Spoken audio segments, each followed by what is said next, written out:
What does real leadership look like in a moment of pressure? Is it loud, aggressive, and emotional, or calm, controlled, and focused? Just hours after securing a full parliamentary majority, Mark Carney walked into a press conference that could have easily turned political, even confrontational. Instead, what unfolded was something very different, a moment of humor, a moment of restraint, and a clear signal of how he plans to govern. Because this was not just about a joke, it was about tone, control, and direction. And by the end of it, one thing became clear. This leadership style is going to shape what comes next. The unexpected tone. The room wasn't tense when it started. In fact, it felt almost casual. A reporter asked a direct question. If you were Pierre Poilievre, would you quit today? Now, that kind of question can easily trigger a sharp response. It's political, it's personal, and it invites conflict. But Carney didn't take the bait. Instead, he paused and answered calmly. He called it an unfair question. He avoided attacking. He avoided escalating. And then, something unexpected happened. A moment of light humor entered the room. When another question referenced criticism about his economic background, Carney responded with a brief joke. Not defensive, not aggressive, just controlled humor.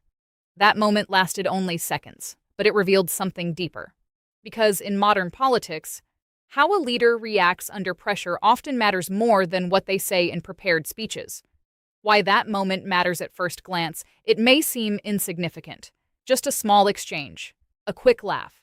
But moments like these carry weight, because they show how a leader behaves when things are unscripted. No teleprompter, no rehearsed lines, no carefully crafted messaging, just instinct. And in that moment, Carney showed three things. First, composure.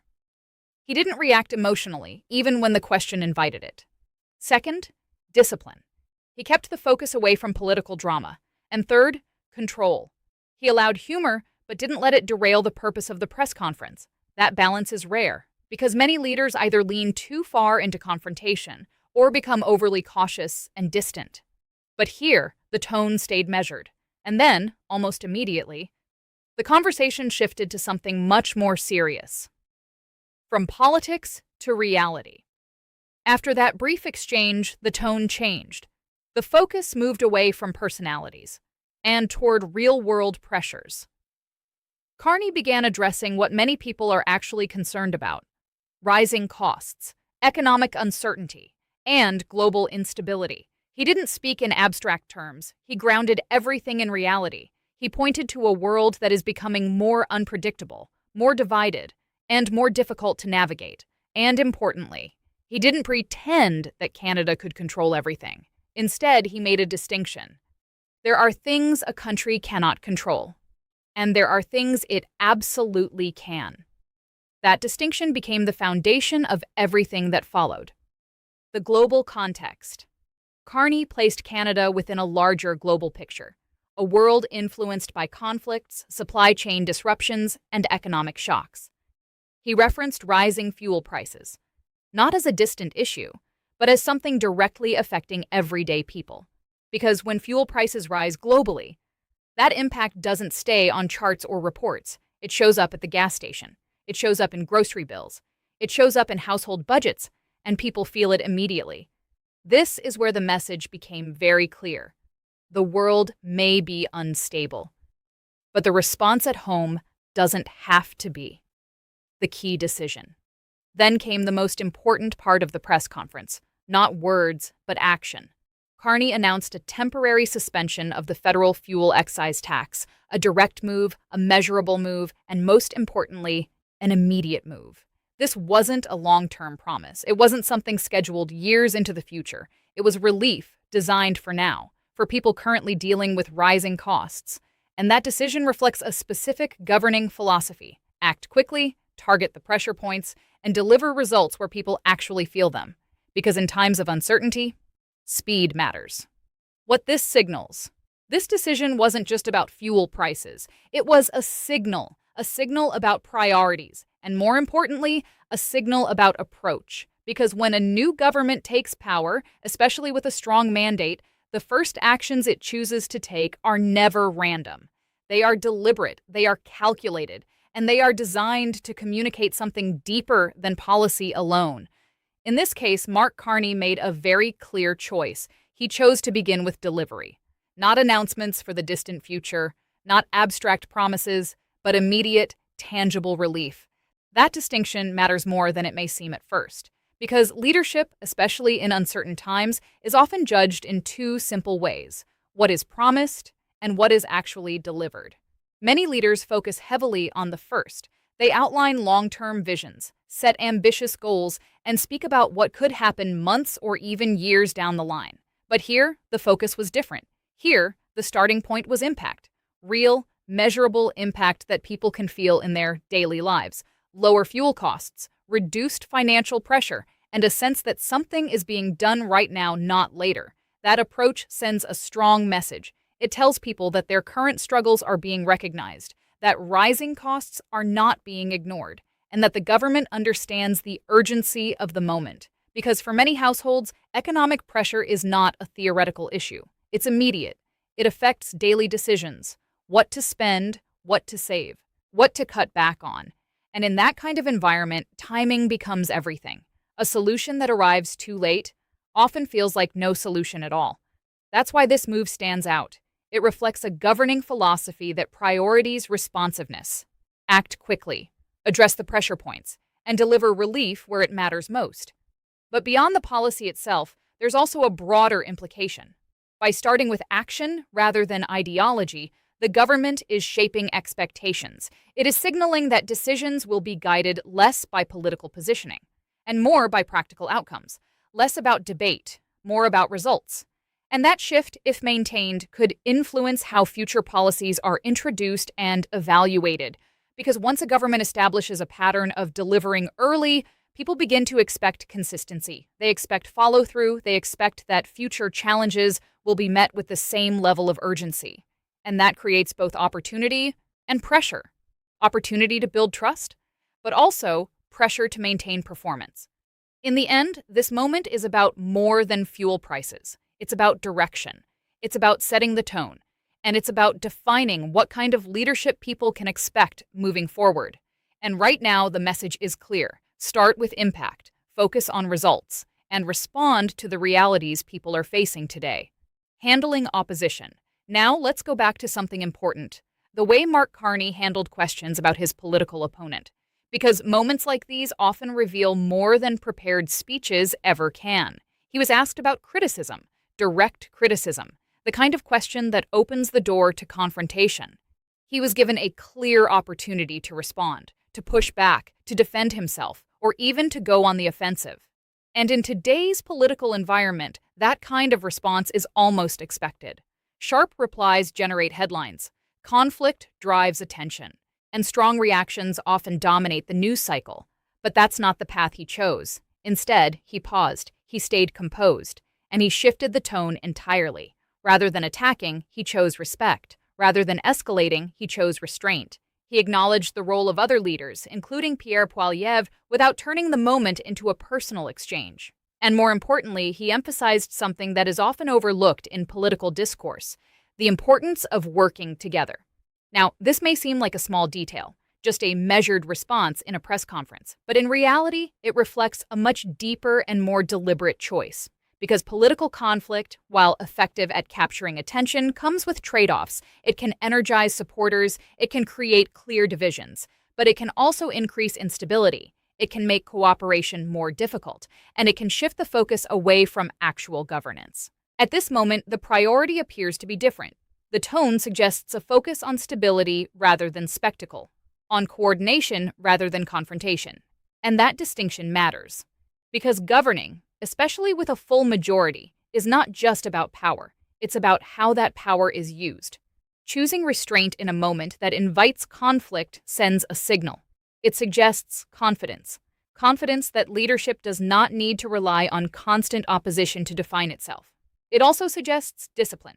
The ability to stay focused on broader goals, even when distractions are present. And perhaps most importantly, it suggests intention. This is not avoidance. It is positioning. Positioning the government as steady, controlled, and focused on outcomes rather than political theater. Of course, this approach is not without risk. because avoiding confrontation does not eliminate disagreement. Criticism will continue. Opposition will remain active. And difficult questions will not disappear, but the way those moments are handled can shape perception over time. And in this case, the approach is clear. Lower the temperature, maintain control, and keep the focus on governing. Because in a period marked by economic pressure and global uncertainty, stability becomes more than just a preference. It becomes a strategy. And right now, that strategy appears to be guiding every response. The leadership style. By the end of the press conference, a pattern became clear, not from one statement, not from one answer, but from the consistency of tone throughout the entire exchange. What emerged was a leadership style that appears to be built on three core pillars: calmness, control, and focus. And these are not just abstract qualities. They are visible in how decisions are communicated, how questions are handled, and how moments of pressure are managed in real time. Mark Carney did not try to dominate the room. There was no sense of urgency to control every headline, no attempt to turn each answer into a viral soundbite. Instead, the approach was noticeably restrained, measured, deliberate. The emphasis was not on performance, it was on direction. Each response served a purpose, each statement moved the conversation forward, and even when the tone briefly shifted, the structure remained intact.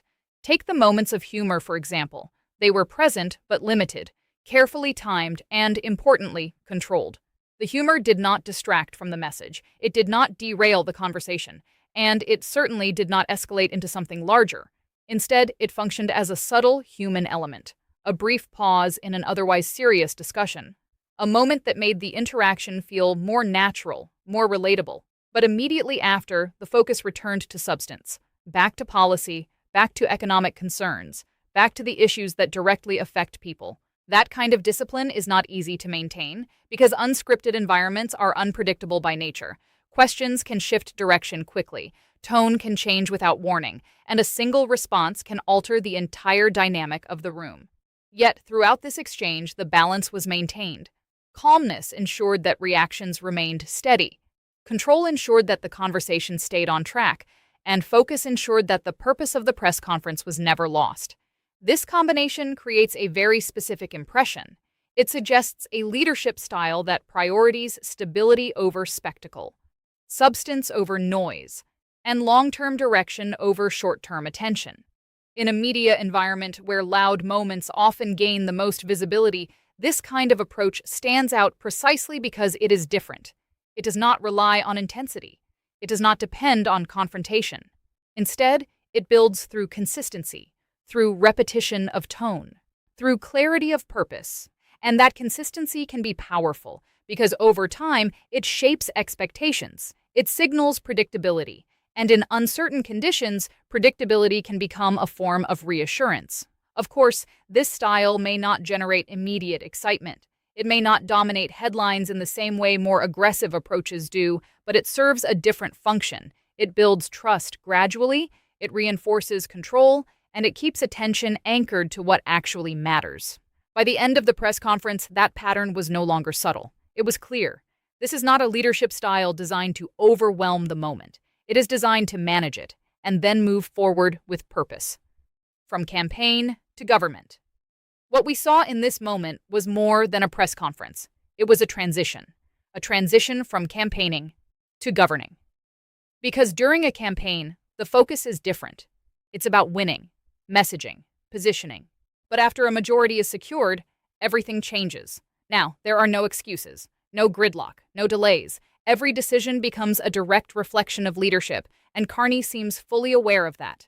The real question. So now the real question begins. Not whether he has the authority to act, but how he will use it. Because with power comes expectation, and with expectation comes pressure. The early signals suggest a focus on economic stability, immediate relief, and long-term resilience. But maintaining that balance will not be easy, because the global environment remains uncertain, and challenges are likely to continue. In the end, that brief moment of humor at the beginning was not just a joke, it was a glimpse into how this leadership operates, measured, composed, and focused. Because leadership today is not just about big speeches, it's about small moments, unscripted moments, moments where tone, judgment, and control all come together. And in this case, those moments told a clear story. This is not leadership built on noise, it is leadership built on direction. The question now is simple. Can that approach deliver results in a world that is anything but stable? Because moving forward, every decision will answer that question.